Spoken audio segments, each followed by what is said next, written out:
அஸ்ஸலாமு அலைக்கும் வரஹ்மத்துல்லாஹி வபரகாத்துஹு. இன்றைக்கி நம்ம தெரிஞ்சுக்க போகிற ஒரு தகவல், நம்முடைய நபிகள் நாயகம் ஸல்லல்லாஹு அலைஹி வஸல்லம் அவர்கள் கேட்ட சிறந்த ஒரு பாதுகாவல் துவாவை பற்றி தான் இன்ஷால்லா இன்றைக்கி நம்ம பார்க்க போகிறோம். பிஸ்மில்லாஹிர் ரஹ்மானிர் ரஹீம்.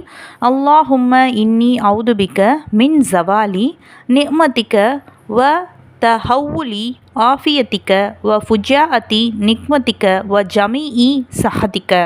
இதனுடைய பொருள், இறைவா, உன் அருட்கொடைகள் நீங்குவதிலிருந்தும் நீ வழங்கிய ஆரோக்கியம், செல்வம் போன்ற நன்மைகள் நோய், வறுமை போன்ற தீங்குகளாக மாறி விடுவதிலிருந்தும், உனது தண்டனை திடீரென வருவதிலிருந்தும், உனது கோபத்திற்கு உள்ளாக்கும் அனைத்து அம்சங்களிலிருந்தும் உன்னிடம் நான் பாதுகாப்பு கோருகிறேன். சுப்ஹானல்லாஹ். இந்த துவாவில் கேட்கக்கூடியது மிகவும் மிகவும் முக்கியமான, நம்முடைய வாழ்க்கைக்கு தேவையான ஒரு விஷயத்தை பற்றின நம்முடைய நபிகள் நாயகம் ஸல்லல்லாஹு அலைஹி வஸல்லம் அவங்க நமக்கு துவாவாக கற்று தந்திருக்காங்க. இன்ஷா அல்லாஹ் இந்த துவாவை தினமும் ஓதக்கூடிய மக்களாக இருப்போம். அஸ்ஸலாமு அலைக்கும் வரஹ்மத்துல்லாஹி வபரகாத்துஹு.